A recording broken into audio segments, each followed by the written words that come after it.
बिस्मिल्लाहिर्रहमानिर्रहीम। अस्सलाम वालेकुम। हेलो फ्रेंड्स, उम्मीद है आप सब खैरियत से होंगे। Welcome to my YouTube channel civil engineer in field.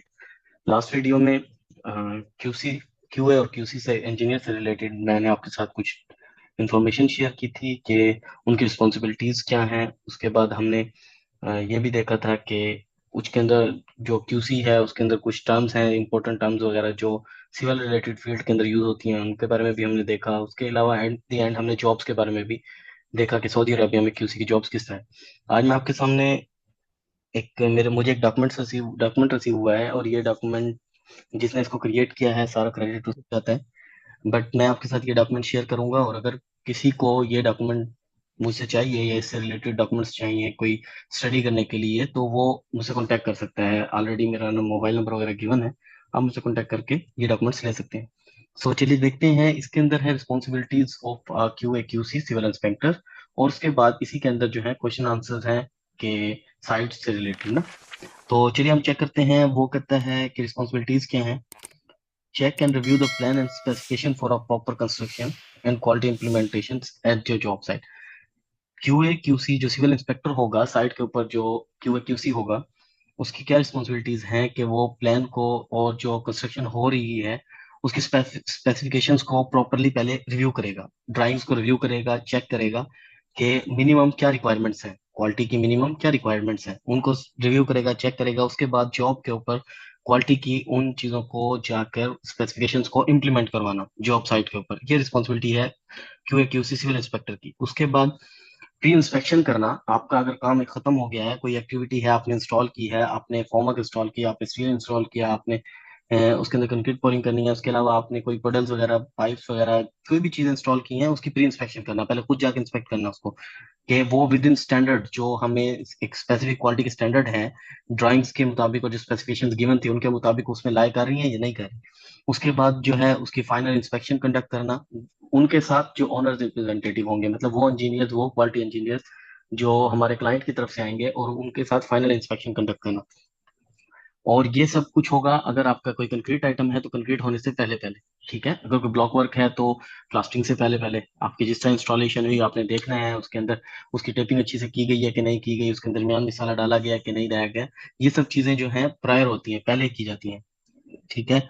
उसके बाद फाइनल इंस्पेक्शन हो गई, और उसके बाद वो कह रहा है कि उसके अलावा जो उसके बाद की एक्टिविटीज हैं उनको स्टेप बाय स्टेप उनकी प्री इंस्पेक्शन करना, उनके लिए टेस्ट प्लान बनाना, आईटीपी जो होता है इंस्पेक्शन टेस्ट प्लान, उसके मुताबिक प्रोसीड करना, ठीक है। उनको पहले खुद उसकी प्री इंस्पेक्शन करना, उसके बाद अपने क्लाइंट का जो इंजीनियर है क्वालिटी का उसके साथ उसकी इंस्पेक्शन करना। ये एक इंस्पेक्शन टेस्ट प्लान के थ्रू चलता है कम्प्लीटली।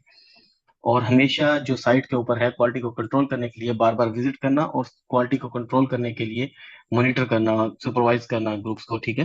कंस्ट्रक्शन ग्रुप के अंदर ये क्वालिटी क्यू क्यूसी इंस्पेक्टर की रिस्पॉन्सिबिलिटीज है। उसके बाद कुछ टर्मिनोलॉजीज हैं जो हम साइट के ऊपर यूज करते हैं क्यू क्यूसी की फील्ड, सिविल फील्ड से रिलेटेड और वैसे भी। विटनेस पॉइंट एक ऐसा पॉइंट है कि आपने जो है वो कह रहा है Q QC organization shall be notified of the timing of inspection. Mean आपने एक टाइमिंग जो है वो बता देनी है अपने ऑनर्स इंजीनियर को, जो आपके क्लाइंट का इंजीनियर है उसको इंस्पेक्शन का एक टाइम टाइम बता दिया जाएगा, ठीक है। और या टेस्ट का जिस वक्त वो टेस्ट परफॉर्म होना है उससे पहले उसको एक टाइम बता दिया जाएगा। तो उस टेस्ट को जो व्यू व्यू करने आएगा ना, उसकी भी जो विजुअलाइजेशन है उसको वो जो देखना है उसको ठहर के विटनेस करना है, उस चीज को विटनेस पॉइंट कहते हैं। और ये बाज औकात क्लाइंट का इंजीनियर मौजूद होता है तब होता है भी उसको प्रोसीड कर सकते हैं, अदरवाइज अगर वो अवेलेबल नहीं है किसी रीजन की वजह से तब भी आप इसको प्रोसीड कर सकते हैं। कुछ उसके बाद आता है होल्ड पॉइंट। और होल्ड पॉइंट क्या है, वो भी क्यूए क्यूसी से रिलेटेड है कि आपने इंस्पेक्शन का एक टाइम वगैरह जो है वो बता दिया लेकिन इंस्पेक्शन उस टाइम पे नहीं हो सकी, तो जो ओनर्स इंजीनियर है अगर वो उसके अंदर कोई क्रिटिकल चीजें हैं, वो उस काम को प्रोसीड नहीं करना चाह रहा, तो उस टाइम से थोड़ा सा जो होल्ड किया जाएगा उस वर्क को अनटिल इंस्पेक्शन इंस्पेक्शन तक, तो उसको होल्ड पॉइंट कहते हैं। उसके बाद सर्विलेंस है, ठीक है। क्यूए क्यूसी की जो है वो मॉनिटर करेगा, जो है कंस्ट्रक्शन ऑर्गेनाइजेशन को बताए बगैर उसकी सर्विलेंस करनी की जाती है कि ये क्वालिटी को हमारे बगैर, मतलब क्वालिटी ये चेक कर रहा होता है क्वालिटी डिपार्टमेंट का बंदा कि ये जो कंस्ट्रक्शन रिलेटेड जो लोग हैं वो सिविल सुपरवाइजर हो गए, सिविल इंजीनियर हैं, साइट इंजीनियर वगैरह हैं, लेबर है, क्या वो क्वालिटी को फॉलो करती है विदाउट अस और नॉट। ठीक है, तो इसलिए सर्विलेंस की जाती है। सो इसके बाद इसके अंदर कुछ नोट्स हैं, ये क्वेश्चन आंसरिंग है, ये इंटरव्यू में भी पूछा जा सकता है और वैसे भी आपको इसके बारे में इंफॉर्मेशन नॉलेज होना चाहिए। इसके अंदर बहुत सारे जो है वो गिवन है, वो वन बाय वन हम देख लेंगे। इसके अंदर है what is quality to meet the minimum criteria, मतलब आपकी एक स्पेसिफिकेशन है ड्राइंग के अंदर, उसके मुताबिक जो मिनिमम क्राइटेरिया आपने अचीव करना है वो क्वालिटी है। आरएफआई क्या है ये मैं ऑलरेडी पिछली वीडियो में बताया है, रिक्वेस्ट फॉर इंस्पेक्शन या इंस्पेक्शन रिक्वेस्ट आईआर। ठीक है, ये इसलिए होता है कि आपने कोई एक्टिविटी है, क्यू क्यूसी इंस्पेक्टर जो है उसकी आरएफआई तैयार करेगा उस एक्टिविटी की और अपने क्लाइंट इंजीनियर को सबमिट करवाएगा। तो फिर वो उसके अंदर टाइम वगैरह मेंशन होता है या वो खुद ही मोबाइल वगैरह पर उनके साथ कर लेते होते हैं और कॉन्टेक्ट, और वो आकर उसकी इंस्पेक्शन करते हैं। एनसीआर क्या है, नॉन कंफॉर्मेंस रिपोर्ट, ये आपको बता चुके हैं। अगर हम क्वालिटी को फॉलो करते नहीं करेंगे और हम अपने काम में कुछ गड़बड़ कर देते हैं या कोई चीज़ मिसिंग है जो हमने डालनी थी हम भूल गए हैं, सो इस तरह के जब हम कोई अमल कर जाते हैं साइट के ऊपर, तो हम क्वालिटी डिपार्टमेंट से एक एनसीआर जनरेट किया जाता है जिसको नॉन कंफॉर्मेंस रिपोर्ट कहते हैं, और इसके अगेंस्ट जो है वो सीएआर करेक्टिव एक्शन रिपोर्ट तैयार की जाती है क्वालिटी टीम की तरफ से। ठीक है, और पीएआर भी होता है, ये प्रिवेंटिव एक्शन जो होता है कि नेक्स्ट आगे इन फ्यूचर इस तरह की कोई चीज नहीं होगी। उसके बाद आता है what is MDR, MDR material deficiency report. ठीक है, अगर कोई मटेरियल के अंदर कमी हो गई है या मटेरियल की क्वालिटी में कोई कमी हो गई है तब भी मटेरियल डेफिशिएंसी रिपोर्ट्स होती हैं। उसके बाद आईटीपी है, इंस्पेक्शन एंड टेस्ट प्लान, इसके अंदर कैसे इंस्पेक्शन करनी है, कैसे उसका वो है, इन सब के जो डॉक्यूमेंट्स हैं वो मैं अपने किसी कोलीग से लेकर आपके साथ एक नेक्स्ट वीडियो के अंदर उनको शेयर कर दूंगा कि व्हाट इज एनसीआर की किस तरीके से एक फॉर्मेट होता है, सीएआर का क्या फॉर्मेट होगा, एमडीआर का क्या फॉर्मेट होता है, आईटीपी का क्या फॉर्मेट होता है, ये सब चीजें। उसमें what is hold point, hold point वही है कि जब तक आपको क्वालिटी की तरफ से एक्सेप्टेंस नहीं मिल जाती, वो अलाउ नहीं करते, तब तक आप कंक्रीट नहीं कर सकते या कोई एक्टिविटी को फर्दर प्रोसीड नहीं कर सकते। तो उस वक्त तक जो होता है काम को रोक देना होता है इंस्पेक्शन ना क्लियरेंस देने तक, उसको होल्ड पॉइंट कहते हैं। What is timing for RFI send in advance to 24 hours before inspection, मतलब अपनी इंस्पेक्शन अगर कल करवानी है तो आज आपको उसकी आरएफआई सबमिट करवानी होती है। उसके बाद अर्थवर्क से रिलेटेड क्या है, क्वेश्चनिंग क्वालिटी के अंदर क्या चीज है, एक्सट्रेक्शन एंड बैकफिलिंग जो है Aramco standard, S A E S का मीनिंग है, इसकी फुल फॉर्म है Saudi Aramco engineering standard. Saudi Aramco engineering standard A114 जो है वो एक्सट्रेक्शन एंड बैकफिलिंग को रिप्रेजेंट करता है। आप जब इस डॉक्यूमेंट्स को ओपन करेंगे तो इसके अंदर आपको कंप्लीट स्टैंडर्ड जो है वो मिल जाएगा। ओके, उसके बाद कहते हैं what is minimum compaction required for select fill material 95% MDD, MDD mean ये जो है मैक्सिमम ड्राई डेंसिटी, जो मिनिमम कॉम्पेक्शन की रिक्वायर्ड मटेरियल है फिल मटेरियल उसकी 95% एमडीडी आनी चाहिए। और ये कहाँ से आती है, ये हम लेबोरेटरी में उसकी टेस्टिंग करती है हमारी थर्ड पार्टी, और उसके बाद ये चीज अचीव की जाती है। व्हाट इज एफटीटी, आप जानते हैं फील्ड डेंसिटी टेस्ट, कहीं भी अगर कॉम्पेक्शन वगैरह होगी, आपने कोई चीज कंस्ट्रक्ट करनी है, आप पहले एक्सट्रेक्शन करते हैं, उसके बाद आप उस एरिया को कंपैक्ट करते हैं, कंपैक्ट करते हैं जब तक आपको एक डिजायर्ड जो मैक्सिमम ड्राई डेंसिटी है वो आपको अचीव ना हो जाए। ठीक है, तो उसके लिए एफडीटी की जाती है, field density. What is proctor value, proctor value जो है, what is proctor value moisture relationship. Proctor test जो है वो आपको पता ही है कि हम प्रॉक्टर टेस्ट जो है वो लैब्स के अंदर करते हैं। सिविल इंजीनियर इस चीज से बखूबी वाकिफ होंगे कि हम सॉइल को लेके जाते हैं, सैंड हो या वो जो सॉइल होती है उसको हम लेकर जाते हैं और उसका जाकर चेक करते हैं। ये एक ऐसा प्रोसीजर है जो जियो टेक्निकल इंजीनियरिंग फील्ड के अंदर आता है, मोस्टली लोग इस चीज से वाकिफ हैं। उसके अंदर जो मॉइस्चर कंटेंट होता है ना, मैक्सिमम ड्राई डेंसिटी अचीव करने के लिए एक जो ऑप्टिमम मॉइस्चर कंटेंट होता है, हमें वो चीज निकालनी होती है। ठीक है, ये मॉइस्चर रिलेशन वो है। उसके बाद कहते हैं what is minimum relative density for cohesion soil. Okay, cohesion less soil, cohesion less soil आपको पता है ऐसी सॉइल जिसके अंदर कोहेजन ना हो। कोहेजन मीन जुड़े रहना, आपने ये चीजें जो है उसके अंदर सॉइल्स की टाइप्स के अंदर इसको देखा होगा। सो इसके अंदर जो है ऐसी चीज जो फ्रीली रन करे, ठीक है, जैसे सैंड है, ग्रेवल है, इनके दरमियान में कोई कोहेजन नहीं होती। लेकिन जब आप मड में आते हैं, मट्टी में, लेकिन उसके अंदर आपने देखा होगा कोहेजन होती है। सो कोहेजन लेस सॉइल से रिलेटेड सैंड वगैरह है, और उसकी रिलेटिव डेंसिटी क्या होती है टेस्ट के दौरान, 75%, 70% मिनिमम होनी चाहिए।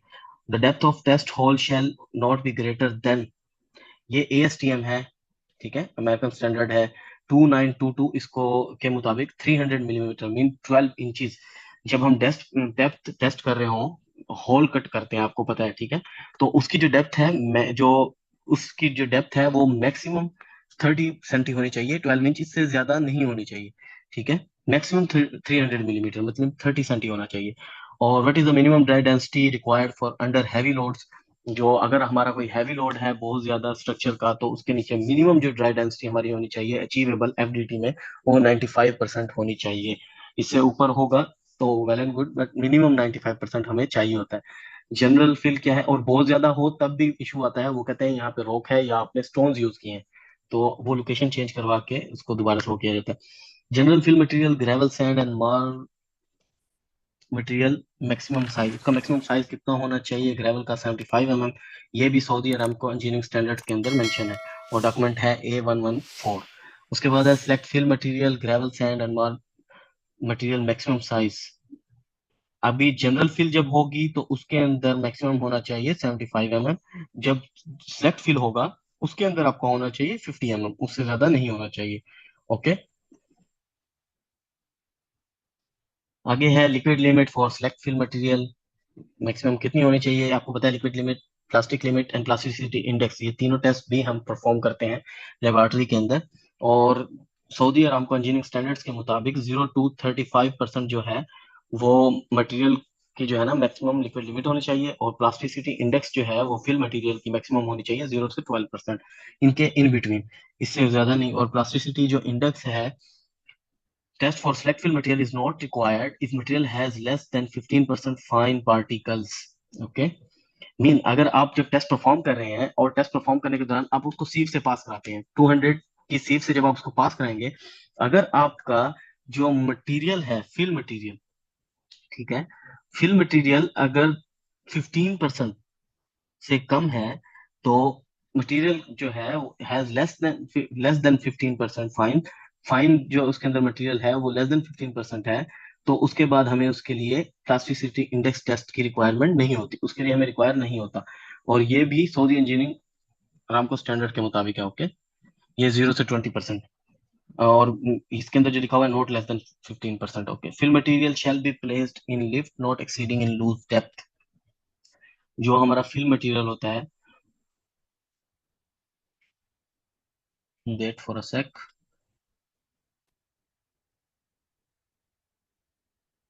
सॉरी। तो हम थे fill material shall be placed in lift not exceeding in loose depth. Okay. Select fill जो आपका मटेरियल होगा, सिलेक्ट फिल मटेरियल को आपने अगर लूज फॉर्म में, जब हम उसके डंप कर रहे होते हैं, उसकी लेयर बना रहे होते हैं, तो वो कहते हैं इन लूज फॉर्म उसकी जो 20 सेंटी से ज्यादा नहीं होनी चाहिए, जो सिलेक्ट फिल है। ओके। लेकिन अगर यहीं पे हम जनरल फिल की बात करें, तो एट द एंड आप देख रहे हैं जनरल फिल मटेरियल को जब हम लूज डेप्थ में डालेंगे, तो उसकी जो मैक्सिमम वो है कितना होगा, 30 मिलीमीटर मीन 30 सेंटी होना चाहिए, और इसके अंदर 20, अगर सिलेक्ट फिल है तो 20, और अगर जनरल फिल है तो 30 सेंटी। उसके बीच में है fill material shall be placed in lift not exceeding in loose depth for hand operated compaction. Okay. एक होता है, आपको पता है कि हम मशीनरी के साथ कंपैक्शन करते हैं, एक है हैंड ऑपरेटेड कंपैक्शन। उसके अंदर दो चीजें हैं हैंड ऑपरेटेड कंपैक्शन के अंदर, जो आपके जो मजदूर होते हैं उनके मुताबिक है, उसकी जो कंपेक्शन है वो कहते हैं उसके अंदर 10 सेंटी से ज्यादा आपकी नहीं होनी चाहिए लेयर की जो डेप्थ है। Okay. Loose depth, so that को इजीली कंपैक्ट हो सके। So that's all for today's video. और इस नेक्स्ट वीडियो के अंदर हम सब बेस एग्रीगेट बेस कोर्सेज के जो मटेरियल्स हैं उनकी इंस्पेक्शन क्या है, उनके क्या स्टैंडर्ड्स हैं, मैक्सिमम मिनिमम कितना होना चाहिए, और उनकी जो क्लासेस हैं उनके बारे में नेक्स्ट वीडियो में स्टडी करेंगे। That's all for today, thank you so much, thank you for your time, take care, bye bye. और हमारे साथ जुड़े रहिए ताकि आगे आपके साथ इस तरह की इंफॉर्मेटिव वीडियोस शेयर करते रहें। अगर आपको कुछ लगता है कि कहीं पे हमने कोई चीज़ मिस की हो, तो आप हमें कमेंट करके बता सकते हैं, ताकि हम उस चीज़ की को दुरुस्त करके आपके साथ दोबारा से शेयर करें। Thank you, take care, bye bye, अल्लाह हाफिज़।